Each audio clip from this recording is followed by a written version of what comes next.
이정근 실장 모시겠습니다. 어서 오십시오. 네, 안녕하십니까, 이정근입니다. 네, 오래 기다리셨습니다. 양평 민심에 대해서 제가 조금 전에 촌철살인에서 쭉 말씀을 드렸는데, 네.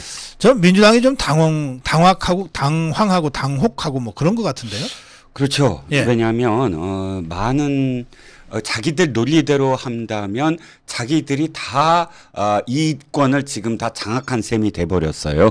이를테면 뭐 종점과 관련돼서 뭐 김건희 여사 일가가 그 오래전부터 거기에 선산으로 모셨던 그 땅이 문제가 된다면 지금 방금 전에도 속보가 하나 떴어요. 단독으로. 네. 뭐냐면 왜 그 양평 군수가 지금 거짓말을 계속하고 있거든요. 전 양평 군수. 전 양평 군수 죄송합니다. 예. 전 양평 군수 그러니까 민주당 출신이죠. 예. 이 정동균이라는 이 군수가 거짓말 계속하는데 그중 단독은 뭐냐면 또 이거예요. 그 사람이 한 말 중에 하나는 지금 원래 원한 대로 한다면 종점이 저 양서면 쪽으로 가는 그 종점이 있지 않습니까? 네. 그 종점에 자기 땅이 있잖아요. 지금 그게 드러났습니다. 그런데 이 사람이 뭐라 그러냐면 그거 나는 있는 줄도 몰랐다.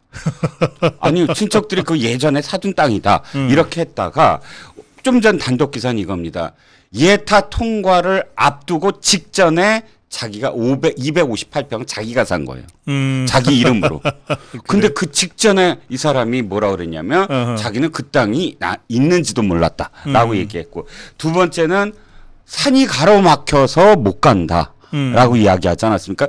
그런데 이자들이 지금 어떤 시대를 사고 있는데 이렇게 바로 그 즉시 거짓말이 드러날 얘기를 어떻게 하는지. 처음에는 모 유튜버가 그 즉시 내려가서 중계를 했어요. 그 땅에서부터 아주 쫙 이 도로가 깔려 있는 예. 그 길을, 그 다음에 아예 이제 중앙 언론사들이 전부 내려갔다 보니까 도로가 아예 깔려 있고 인접해 있다는 거예요. 땅들이. 네. 이렇게 거짓말을 계속 한 것이 드러나고 있고요. 뭐 아시다시피 지금 뭐 김부겸 100평이 넘는 그 땅을 뭐 강화 IC에 이미 그 인터체인지에 가까운데 샀고, 또 이제는 이제 이재명 로드라고 세종로가 이름이 바뀌었다면서요. 세종 고속도로, 서울 세종 고속도로가 이해찬 로드, 죄송합니다. 이해찬 로드로 바뀌었답니다. 아시다시피 그 인터체인지 하나가 변경이 되면서 그 이해찬이 산 땅이 어마어마하게 이 값이 올라왔고, 당시에 특혜 논란이 있어서 세종 주민들이 직접 또 항의 시위도 했죠. 예. 지금 이제 민주당 사정을 보니까 이 뭔가 하여튼 저 이재명이가 발악은 하는데 지가 감옥 갈 것 같으니까 최대한 전선을 넓히려고 발악은 하는데, 예. 후쿠시마 처리소 가지고도 똥볼 찬 것 같고, 예. 그리고 이 양평 고속도로 가지고서도 이거 완전 똥볼 찬 것 같다. 이거 이대로 가서 이거 다 죽겠다. 뭐 이런 얘기들을 이제 지그들끼리 두런두런 나누고 있는 것 같아요. 네. 그렇습니다. 그러니까 지금 3종 세트 제가 늘 말씀을 드렸던, 네. 이 민주당이 언제나 이 이득을 보았고 재미쏠쏠하게 나왔다는 세 가지, 즉 괴담 전국 하나, 네. 네거티브 전국 하나, 네. 그다음에 열사 전국 하나.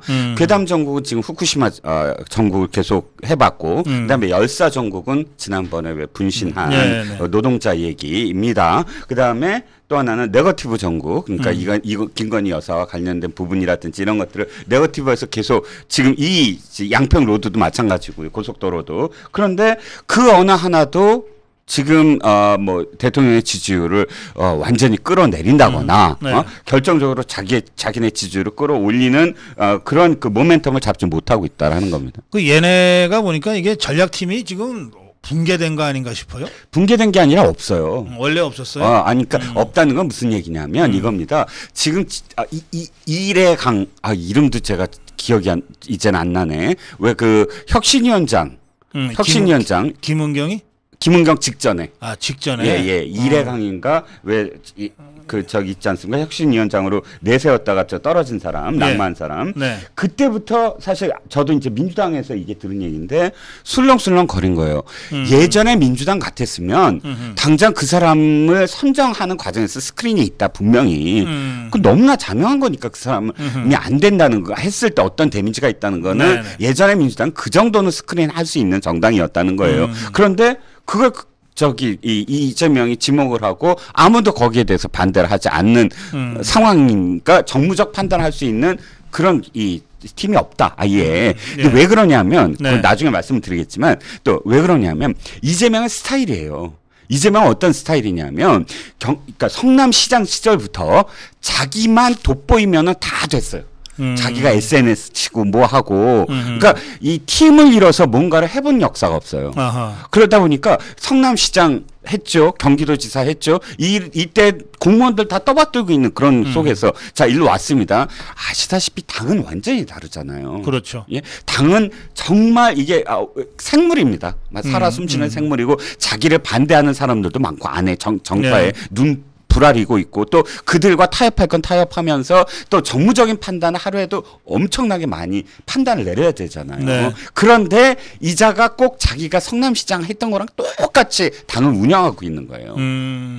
당대표가요 하루에 이렇게 많은 메시지를 내는 당대표 없어요. 한번 어쩌다 한번 빵 하거나 아니면 어떤 이슈가 있을 때 그걸 끌고 나가거나 이런 어떤 역할이고 또 저격수는 저격수한테 일을 넘겨주고 하면서 전체 팀을 이뤄야 되는데 지금 이재명 보세요. 하루에도 몇 번씩 저기 메시지를 내요. 자기 혼자 하면 돼요. 그러면 다 이게 이끌린다고 생각을 하는 사람이라 네. 지금 이것도 사실은 판단을 못하는 거예요 지금. 그리고 언제나 이런 생각을 갖고 있어요. 아 이건 프레임에 걸려들었다. 어찌됐든 우리가 지금 손에는 당장 이러이러한 것들이 드러나고 있지만 그러나 김건희 로드라는 말을 한순간부터 우리는 이미 또다시 네거티브 전국으로 끌어들이고 있다. 이것으로서 성공하고 있다라고 생각을 하고 있는 거예요. 그 뭐 착각도 자유니까. 네. 그래요. 저는 이 후쿠시마 처리수 하고 네. 이 양평 고속도로 이거 괴담으로 프레임 씌워서 좀 재미 좀 보려고 했던 네. 이재명이 하고 이 더불어민주당이 이거 완전히 헛발질했다. 그래서 전국 주도권이 확실히 우리한테 넘어왔다. 이제 그런 생각을 좀 개인적으로 합니다. 네. 네. 그 특히 이 후쿠시마 오염수 말이죠. 네. 후쿠시마 오염 처리수 관련해서 이제 우리나라에 설명을 하러 온 이 그로시 사무총장이요. 네. 이게 IAEA 사무총장이면 국제적 의전으로도 사실은 정상급 의전을 받는 사람이거든요. 그렇습니다. 아니, 외교관 출신이고요. 이 사람을 완전히 이걸 무슨 개딸들이 개떼처럼 달려들어가지고 그래서 결과적으로 이제 이 모든 게 다 그 전 세계에 다 이렇게 알려지지 않았겠어요? 이거 완전 이거 개망신 당해버렸네요. 그렇죠. 그러니까 이를테면 여기까지 양보를 할 수가 있습니다. 뭐냐면 어차피 IAEA 사무총장이 우리나라에 온 건 우리나라의 반대 여론을 의식했고 그래서 반대하고 있는 정당의 지도자들을 만나기로 마음을 먹고 온 거거든요. 그렇죠? 그러면 만나서 이러이러한 지금 데이터가 있다거나 이러이러한 우려가 있다라고 전달하는 것은 저는 뭐 야당이 할 수 있는 충분한 어떤 그런 그 룸이라고 봅니다. 공간이라고 봅니다. 그런데 그게 아니라 시위대를 동원해서 개딸들을 동원해서 그것이 고홈이라는 식의 캐치프레이즈를 그러니까 그 피켓을 들게 하고 뭐 두들기고 창문을 두들기고 봉변을 하는 그 행위. 양키 고홈이라는 구호가 나왔던 때가 언제인지 대략 기억하세요? 80년도 80년대. 예. 뭐 전 세계적으로는 이제 60년대 70년대입니다. 그렇죠. 60년대 70년대에 뭐 베트남 전쟁 반대 뭐 이런 거 하면서 좌파들이 그 반미 운동을 할 때 양키 고홈이라고 외쳤거든요. 네. 그러니까 이제 우리나라에서는 그 종북 주사파들이 반미 자주화 투쟁이라고 하는 걸 하면서 80년대에 이제 양키 고홈 했는데 나 그 소리를 21세기 들어서 한 40년 만에 들으니까 이건 뭐지 싶은 거야. 이 사람들 도대체 어느 시대에 살고 있나 싶은 거예요. 그렇죠. 그러니까 시위대가 시위대 있을 수 있어요. 우리나라 헌법에 표현의 자유 있으니까. 하지만 그 시위대가 무엇을 이야기하는 것이냐에 따라서 그 시대의 성격이 드러나고 그 시대의 목적이 드러나잖아요. 아니 어떤 데이터를 얘기해라. 아니 그리고 이러이러한 것은 잘못이지 않느냐를 따지는 게 아니라 그냥 가라. 오지도 말아라는 거예요. 이건 그냥 혐오 발언이죠. 혐오하고 거기에 봉변을 주는 게 목적이다. 그렇지. 그렇다면 예. 그 목적 자체가 그렇다면 사실상 지금 민주당이나 혹은 이 좌파 진영에서 하고 있는 게 프레임에 불과하고 과학이라는 것 필요 없다. 그러니까. 그리고 국제기구 필요 없다. 그러니까 뭐 그러시고홍 외치는 것까지야 뭐 그자들 자유니까 그렇다 치자. 네. 아니 그러시총장이 2시간 동안을 못 나오게 그렇죠. 만들었잖아요. 예, 예. 이거는 다중이 위력으로 협박을 하고 공포를 조장하고 그리고 나왔을 경우에 무슨 불상사가 발생할지 모른다고 생각하니까 못 나온 거 아니겠어요? 예. 그러니까 이거는 폭력이지. 그렇죠. 예? 그냥 외치는 게 아니라. 예, 예. 예. 그리고 그런 폭력을 행사함으로써 얻을 수 있는 정치적 내지는 정무적 목적 또는 이득이 무엇인가에 대해서 되묻고 싶고요. 네.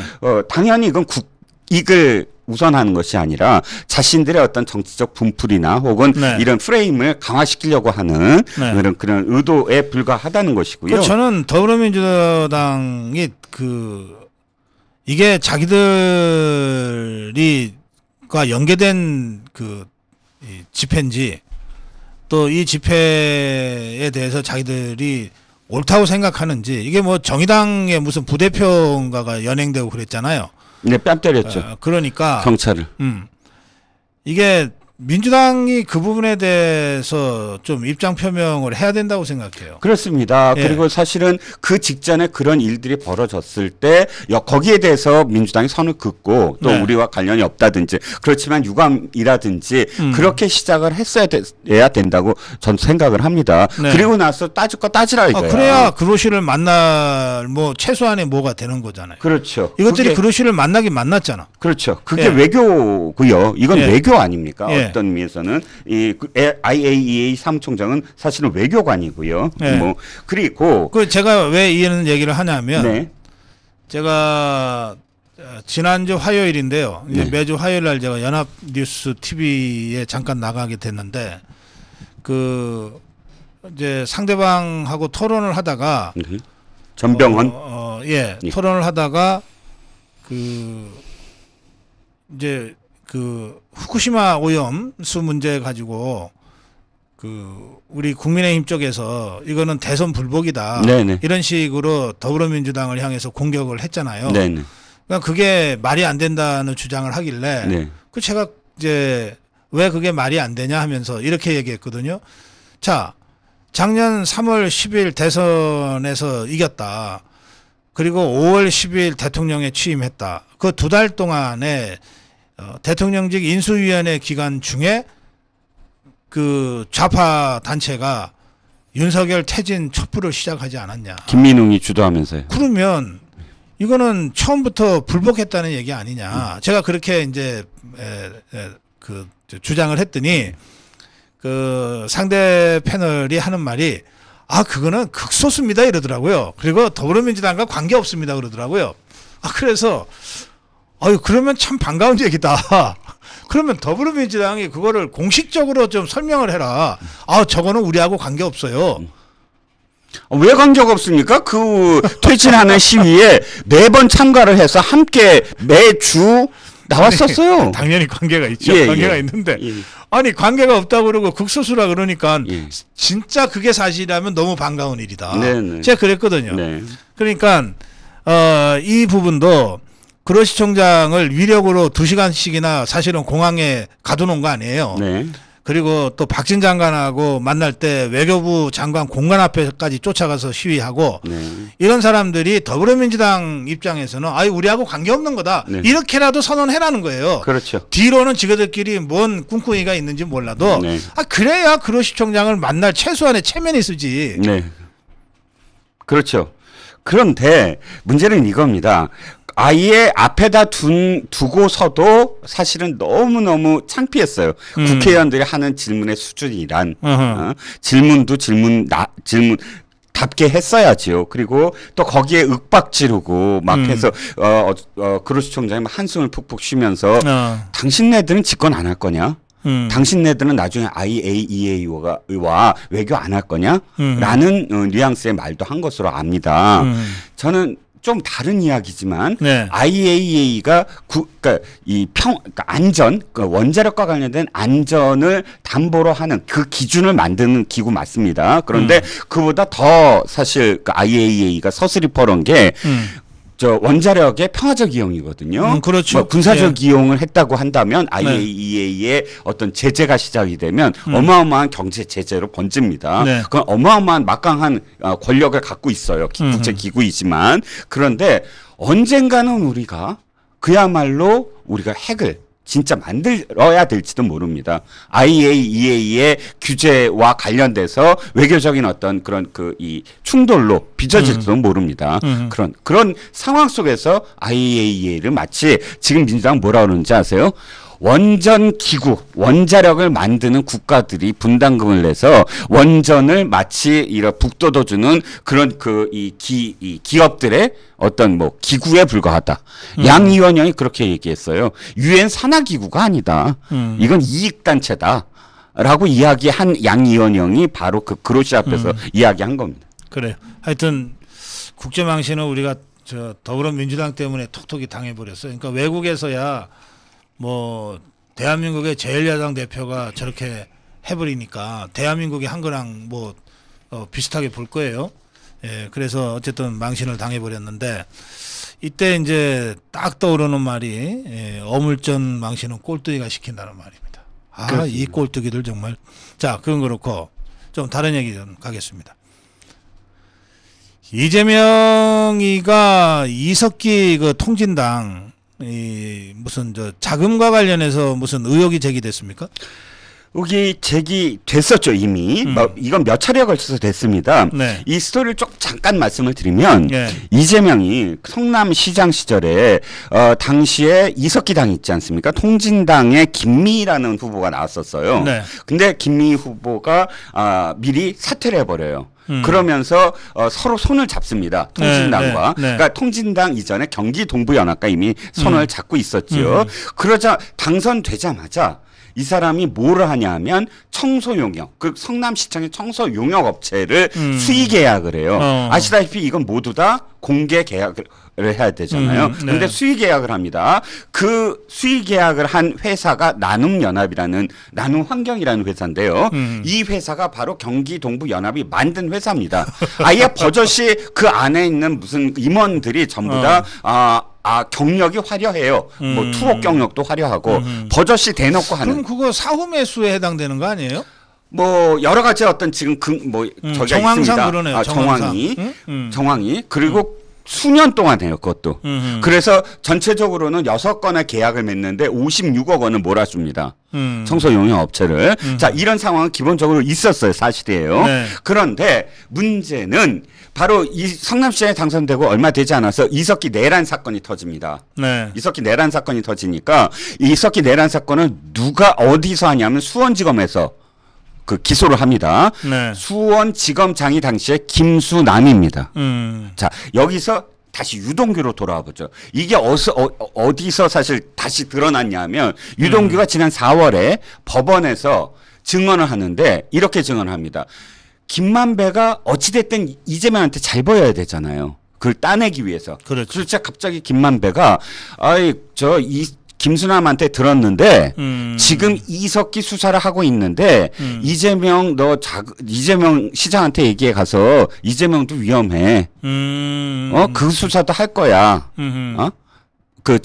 청소 용역. 그래갖고 이석기 쪽으로 자금을 아예 흐르게 만들었다. 이런 쪽으로 지금 수사를 하고 있어. 그러니까 당장 이 유동규가 김만배한테 이렇게 얘기를 했다는 거예요. 증언으로. 형이 좀 봐줘. 그래? 그럼 내가 좀 봐줄까? 하고 김수남, 나중에 또 며칠 후에 김수남한테 내가 직접 통화해서 그건 뺐어. 라고 이야기를 했다는 겁니다. 즉 김만배가 자기의 어떤 이 인맥으로 김수남 지검장한테 그 사건을 빼게 해서 물론 불려나갔어요. 그때 당시에 제가 그 기록을 봤더니 한두 번 소환을 당합니다. 네. 관련해서. 하지만 수사 대상에서 제외가 돼요. 결과적으로는. 그러니까 김만배 얘기는 결과적으로는 그렇게 된 걸로 보입니다. 김수남이가 이제 그 인연으로 50억 클럽에 이름을 올리는 거고요. 50억 이름에 올려져 있지요. 그런데 제가 이걸 왜 갖고 왔냐면 지금 어저께인가요? 기사가 나왔습니다. 검찰이 이 기사 그러니까 네. 자금줄로 지금 어느 정도 이게 연관이 돼 있나를 수사를 가속화하겠다. 그러니까요. 라고 네. 나왔습니다. 이미 뭐 예, 대장동 초기부터 나왔던 건데 이제 본격 수사가 될 수도 있다. 이제 이런 보도네요. 네네. 예, 알겠습니다. 좀 지켜보죠. 그런가 하면 민주당 얘기 좀 해보죠. 네네. 이게 그 혁신이라고 하는 게 아직 있나요? 없어진 거 아니에요? 아니, 나 같으면 예. 혁신이 그만두겠다. 그렇죠. 아니 이렇게 정말 이 표현 안 되죠. 쪽팔린다 이런 표현 안 되죠. 괜찮아요? 이렇게 예. 창피를 당하잖아요. 혁신위원장이 왜 혁신위원장 맛을 아냐면 혁신위원장 딴 게 아니에요. 막 언론들이 주목을 하고 자기가 예. 무슨 얘기하면 막 듣다같이 받아쓰고 예. 왜냐하면 칼을 쥐게 만들어주는 거거든요. 그렇죠. 예. 그러니까 지금 179석인가요? 거의 170석인가요? 어쨌든 167. 예, 에서 또 김홍일이 들어가고 들어가고 해서 170석일 예, 겁니다. 네네. 제 기억에. 170석의 목숨을 사실 혁신위원장이 갖고 있는 거예요. 공천위원장 아직 안 만들어 놨으니까. 네. 그러면 혁신위원장 말에서 어느 방향으로 갈 거냐에 따라서 금배지들이 우수수 막 돌아다니는 거거든요. 금배지들이. 예. 그러면 혁신위원장은 딱 한마디 하고 그게 딱 이 어떻게 반향이 나는지를 보면서 쭉 그 이슈를 끌고 나가면 돼요. 그게 사실 이 혁신위가 할 이 역할인데 말만 하면 무시당해.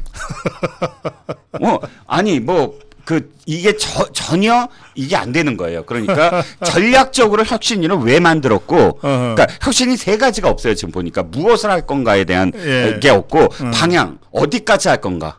어디까지 예를 들어 공천을 어디까지 하든지 공천 룰까지 하든지 뭘 하든지 그 다음에 언제까지 할 건가 이런 최소한 이런 게 있다면 당과 쭉 저기가 있잖아요. 당이 그 권위를 세워줘야 되잖아요. 네. 그러면 혁신위가 무슨 말을 하면 어쨌든 혁신위가 한 방향에서 조금이라도 맞춰가려고 노력을 해야 되잖아요. 아닌 거예요. 꼼수 탈당 운운하자마자 김홍일을 바로 복당시켜. 어떻게 김홍일이를 복당시키지? 그러게 말이에요. 아니 김홍일이 아직도 무슨 그 호남에서 DJ의 아들이라고 추앙받고 있다고 생각을 하나요? 그 복당시킬 때 그 설명을 그렇게 하더라고. 뭘 어떻게 하죠? 소명이 됐다고. 그게 다 소명이 됐다고요? 재산이 100억이 넘는데 그 재산을 가짜로 그 얘기를 하고. 그게 소명이 됐대요. 다 소명이 됐다. 보니까 예. 이제 유죄 나왔더라고. 그렇죠. 유죄 나왔고. 재산 신고 그 축소로 유죄가 나왔는데 벌금 80만 원이 나왔어요. 100만 원이 아니라서 그러니까 소명이 이제, 됐다? 예, 국회의원은 유죄하니까 이제 지금도 국회의원인데 어쨌든 그래서 소명이 됐으니까 복당시킨다 그러더라고요. 그 다음에도 굉장히 많은 지금 의혹들이 막 쌓여가고 있어요. 계속 그건 민하협과 관련해서 민하협을 자기의 어떤 정말 뭐랄까요? 이 다른 주머니 차듯이 좌지우지 해갖고 소금 사건 아시잖아요. 소금을 사갖고 북한에 보낸다 어쩐다 하지만 소금을 실제로 사지도 않고 그 돈이 증발해 버렸어요. 이런 사건들이 그 이후에 계속 지금 더 터지고 있는데 그거 소명됐다고 받아들여. 하여튼 이게 저기 문재인하고 무릎 꿇은 고마움이 아직도 있나 보다. 문재인이 호남에서 그렇게 욕먹을 때 김홍일이 딱 옆에 데리고 가갖고 돌 맞을까봐 김홍일 커버 보디가드처럼 데리고 가갖고 저 5.18 묘지 앞에서 무릎 꿇고 그 고마움이 아직도 있나요? 그런데 네. 하여튼 그 혁신이 이거 어떡하냐? 우리가 걱정해 줄 일은 아닐지 모르겠지만. 그렇죠. 이것도 저는 예. 딱 이겁니다. 이재명 혁신이가 뭐 하는 집단인지 모르는 거예요. 이래강을 시킨 것도 그렇고 지금 혁신이 하는 것에 대해서 아무 생각이 없는 거예요. 생각이 있다면 그럼 왜 혁신이를 띄워? 아무 생각 없이? 저기가 하라고 그랬잖아. 비명계가. 비명계가. 비명계가 당시에 이 사퇴하세요. 지금 리스크 때문에 못 견디겠습니까? 하고 의총에서 얘기하니까 그때 당시에 당 지도부였던 박광원하고 지금 이재명이가 그걸 다독이면서 혁신이 빨리 만들게 한 거거든요. 자, 지금은 만들어줬지? 됐어 그럼. 이거 알겠어요. 예. 참 좀 하여튼 좀 안 됐어. 이 혁신위에 갑자기 불려 나와서 혁신위원장하고 혁신위원 하는 사람들 뭐 저쪽 뭐 저 종북 주사파 것들이라 뭐 우리가 뭐 특별히 뭐 안 됐다 어쩌고 저쩌고 할 건 아니지만 아니 그래도 그냥 이렇게 보면은 참 안 됐어요. 예, 어쩌다가 저 이재명이한테 저렇게 끌려다녀가지고 저렇게 됐는지 말이죠. 자, 그건 그렇고 이게 뭐 조국이 딸 아들 얘기 뭐 그냥 간단하게 정리는 하고 가죠. 예, 뭐 이것들이 갑자기 태도가 바뀌었습니까? 예, 조민 아시다시피 갑자기 소를 취하했습니다. 네. 바락바락 우겼죠. 저 부산 의전원, 그러니까 부산대 의전원과 관련해서 아니 나를 왜 잘라? 난 죄가 없어 하고 지금 항소심을 지금 하려다가 그걸 취소를 하고 그러면서 갑자기 반성문을 쓰기 시작했습니다. 제가 지금까지 생각을 해봤더니 저의 과오돼 있었던 것 같습니다. 눈물 없이 볼 수 없는 그런 이 반성문처럼 느껴지는데 여기에 갑자기 오늘은 그것도 누가 저 써준 거 아니고? 거기까지는 모르겠습니다. 아니 조국의 말에 의하면 자기는 딸이 하자는 대로 살았다라고 이야기를 하니까 보니 그걸 보면은 조국이 참 딸이 원래 주범이었다라는 얘기 아닙니까? 자기는 저 종범이고 딸이 다 시키는 대로 했다. 딸이 원하는 삶을 그대로 했다라고 변명을 하는 거 보면 그래서 딸이 썼다라는 얘기인지는 모르겠습니다. 어찌됐든 아들이 갑자기 연대 석사학위를 반납하겠다. 연대 석사학위도 지금 문제가 되고 있잖아요. 최강욱이 왜 법무법인 청맥에서 인턴 하지도 않고 인턴을 했다라는 것 때문에 대법 전원 합의체 그거 아주 간단한 사건인데 대법이 그걸 전원 합의체로 가서 뭐 하겠다고 지금 굉장히 시간을 끄는 것도 이상하지만 어쨌든 그런 상황 속에서 도대체 얘네들이 갑자기 왜 이럴까? 철이 갑자기 들 리도 없고 지금까지 살아온 행적을 보면 그래서 다 얘기가 8월 말까지 공소시효가 있다는 거죠. 지금 공범으로 정경심에 그러니까 이 위조 그런 여러 가지 어떤 그런 서류를 위조해서 넣은 혐의에 공범으로 이미 공소장이 돼 있고 기소가 돼 있고 재판까지 받은 상황이기 때문에 그 공범인 바로 이 조민을 어떻게 할 거냐. 검찰이 그런데 가장 재밌는 게 뭐냐면 조민이 갑자기 이렇게 취하한 직전에 기사가 뭔지 아세요? 검찰이 기소할 듯 조민을 기소할 듯 뭐 이런 기사가 나왔습니다. 그래요? 예. 이게 감옥 가는 게 겁나니까 그렇죠. 재판정에 서는 게 겁나니까 그렇죠. 우선 저 납작 엎드렸다. 네. 8월 말까지만 되면 그것만 지나면 공소시효가 지나니까요. 그럼 또 달라질 거다. 당연하지 않을까요? 근데 참 조국이는 반성하고 있나요? 조국한테 반성이라는 말이 있습니까? 아니 저는 들어보지는 못했었어요. 그치 애비는 반성 안 하는데 뭐 애들만 이렇게. 그래서 요즘 얘기가 이겁니다. 조민과 그 남동생이 반성을 하더라도 절대 그것을 용서하지 마라라고 조국이 얘기했다. 뭐 그렇기도 하지만 예, 애들이 지 애비보다 낫다 그런 생각이 들기도 하고 그러네요. 쇼라도 하잖아 얘들. 그런가요? 자, 민변 말이죠. 네네. 민변. 지난번에 징용 피해자들 중에서 정부의 제3자 변제안을 수용하겠다는 분들이 몇 분 계셨잖아요. 이제 거의 다 수용으로 갔는데 이분들한테 미리 약정서를 받아가지고 뭐 10%인가 20%인가 이게 무슨 성공보수도 아니고 이걸 떼겠다고 했잖아요. 네. 이걸 진짜로 원천징수를 했더라고요. 그렇죠. 그러니까 대리인이다라는 명목으로 해서 돈을 받아서 전달을 한 거죠. 근데 전달하는 과정에서 정부가 돈을 얼마 주겠다라고 유족들한테 얘기했을 거 아닙니까? 아니면 당사자한테. 근데 돈이 없는 거예요. 그게 그 정도의 액수가. 그래서 왜 이랬냐 그랬더니 아이고 우리가 고인이 되신 분하고 이미 10여 년 전에 이런 걸 썼습니다 하고 약정서를 그때서야 보여주는데 성공을 하면 뭐 성공보수 10% 뗀다 이런 식의 약정이 있었던 거예요. 이게 민변이 두 가지의 지금 아주 이 천인공노할 이 잘못이 있는 게 첫 번째는 뭐냐면 이게 이제 민변이 아니고 민변 소속 변호사. 그렇습니다. 정확하게 네. 민변 출신 변호사죠. 네네. 두 가지입니다. 첫 번째는 뭐냐면 자신들은 절대 제3자 변제든 아니면 정부의 어떤 변제든 이것을 하지 말라라는 입장으로 지금 지금까지 유족들과 이 자신들의 그걸 설득을 해왔지. 설득을 예. 해왔고 그런 입장에서 대신해서 정부의 목소리를 높여왔어요. 그런데 이 자신들의 어떤 그런 이 행위와 정반대로 이 당사자들이 돈을 받았다면 예. 당연히 이렇게 얘기를 해야죠. 우리가 지금 당신들을 도와서 이렇게 어느 방향을 설정을 했지만 당신들이 원한다면 이건 당신들이 알아서 수령하세요. 우리의 입장과는 다릅니다. 라고 하는 게 최소한 이들의 도리죠. 글쎄 말이야. 예. 두 번째는 그렇더라도 두 번째는 뭐냐면 이것을 떼려고 한다면 그 유족들한테 미리 설명을 다 했었어야 되고요. 고지의 의무가 있죠. 근데 돌아가신 분들이고 그 유족들인데 그럼 돌아가신 분하고는 이미 이런 게 그러니까. 있다라고 떼고 준다는 건 그래서 지금도 민변 소속 변호사인지 아니면 민변에서 활동했던 출신 변호사인지는 모르겠는데 어쨌든 민변이라고 하면은 뭐 입만 열면 민주주의, 인권, 공정 뭐 이런 거 외쳤던 자들 아닙니까? 네. 그 민변 출신 변호사들이 하는 짓이라고 하는 게 정말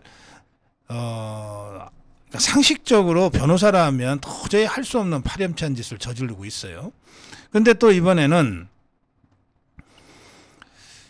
이 민변 출신 이 변호사가 그냥 일반 사건을 수임했는데 이자는 이재명이 선거운동하느라고 바빠서 사건 수임을 해놓고 나서는 사건 처리도 제대로 안 하고 뭐 감독도 잘 안 하고 그래가지고 민원이 접수가 돼서 변협에서 징계 나왔다고 그러더라고요. 그렇죠. 창피한 일입니다. 그러니까 이건 자기가 할 도리를 하지 않으면서 네. 도리어 여기에 가장 큰 문제가 이겁니다. 자, 어떤 일반 사건이에요. 퇴직금 정산과 관련해서 소송이 걸렸어요. 이걸 잘 좀 해결해 달라 하고 수임료를 1,500만 원을 미리 줬어요. 네. 그리고 이 소송이 어떻게 됐나 진행을 지켜봤는데 변호사가 제때 이것을 제대로 처리 안 한 거예요. 그러니까 당사자는 모르고 있다가 패소해 버린 거예요. 그러니까 아니 수임료를 이렇게 받았는데도 전혀 아무것도 재판에서 어떤 대응도 하지 않았으므로 그걸 돌려달라 했더니 돌려줄 수 없다. 그러니까 이 A라는 사람은 로펌의 대표예요. 로펌의 대표니까 이 사건을 받고 자기 로펌의 B라는 변호사한테 시켰는데 이 B가 안 한 거예요. 그러니까 A가 근데 이게 잘못한 게 진짜 잘못된 게 뭐냐면 이겁니다. 이 A는 맨날 이 이재명한테 가서 막 이 정치적인 어떤 그런 행위만 벌인 거예요. 그런데 그러면 인정을 해야죠. 그리고 잘못했다 하고 돈을 돌려주고 이런 어떤 행위를 해야 되는데 정치적으로 비하하지 않게 해라. 그러니까 돈도 안 주면서 그 소송된 사람을 설득을 하라고 어떤 브로커를 보내고 나서는 그 브로커한테 이렇게 얘기합니다. 이게 정치적으로 이재명 쪽으로 가지 않게, 민변 쪽으로 가지 않게 잘 설득해라. 그렇게 안 가게 하려면 돈을 돌려줬으면 되지. 아니 그렇죠. 자기가 잘못한 걸 인정했으면 되죠. 지저분한 것들.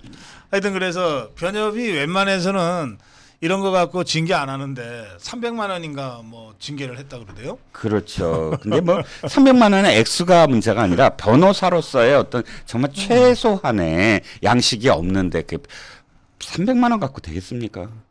자, 그래요. 오늘 다뤄야 될 주제는 되게 다 짚어봤습니다. 마무리 좀 한 말씀 해주실래요? 근데 거짓말 하나만 말씀을 드릴게요. 거짓말도 거짓말도 정말 너무 심합니다. 양평 고속도로 얘기고요. 원희룡 장관이 이렇게 얘기했습니다. 이거 지금 민주당이 지금 낸 안이다. 민주당이 낸 안이다. 그걸 제가 찾아봤어요. 찾아봤더니 바로 이겁니다. 이게 양평 시민의 소리라는 신문입니다. 네. 양평 시민의 소리에서 이렇게 제목이 달렸습니다. 서울 양평 고속도로에 강화 IC 설치 노력하겠다. 최재관 민주당 지역위원장과 정동균 양평 군수가 당정 협의를 통해서 이렇게 노력하겠다라고 나온 겁니다. 정권 잡고 있을 때. 정권 잡고 있을 때입니다. 예, 그러니까 당정 협의죠. 시절에. 예. 이 최재관은 문재인 청와대의 무슨 농업 무슨 비서관인가 했던 자인데 안에 내용 짧게 말씀드리면 이 최재관이란 자가 이제 국회의원 나오려고 그 지역위원장 같은 걸 하고 있는데 한 30일 동안 12개 읍면을 다 만났다는 거예요. 사람들을 다 만났더니 그거 저 양서면으로 하면 안 돼요. 아 그럼 우린 뭐예요? 그거 강화 IC 설치해 주세요. 라고 얘기를 들었다는 거예요. 이 기사에 의하면. 그래서 군수를 만나서 야 이거 지금 그 원한대로 그 양서면 쪽으로 하지 말고 강화 IC도 설치해야만 한다. 라고 해서 둘이 합의를 봤다는 내용입니다. 근데 지금 이 군수라는 전 군수라는 자가 뭐라 그러냐면 합의한 적 없다. 아 그런 양평 구민의 의견을 들은 적이 없다. 라고 이야기를 한다는 거죠. 이렇게 나와 있는데도 불구하고. 그래요. 지금 양평 고속도로는 이 고속도로 자체도 중요하지만 또 특히 양평 군민들 입장에서는 고속도로가 자기들이 생각하는 가장 좋은 노선으로 건설되는 것이 중요하지만 그러나 이 중앙 정치 차원에서 보면 이 거짓 괴담과의 싸움이거든요. 거짓 괴담과의 싸움이고 이것은 처음 벌어진 싸움이 아니라 끊임없이 벌어져 온 싸움이에요. 그리고 그동안 이 거짓 괴담에 우리 자유파가 펀펀히 나가 떨어졌어요. 저 광우병 때부터 시작해서 종북주사파들의 거짓말 솜씨, 이 괴담을 유포하고 선동하는 이 재주들이 워낙 그 교묘해서 그 거짓 괴담에 우리가 힘도 제대로 못 쓰고 쓰러졌었어요. 광우병 때도 그랬고 세월호 때도 그랬고 박근혜 대통령 7시간 때도 그랬고 사드 때도 그랬고. 그런데 이제 이게 바뀌기 시작한 거죠. 이게 후쿠시마 처리수도 괴담으로 덮어 씌우려고 했는데 잘 안 되고 있고 또 양평고속도로도 이게 괴담으로 덮어 씌우려고 했는데 이건 원희룡 장관이 강력하게 대처함으로써 국면이 확 바뀌어버렸거든요.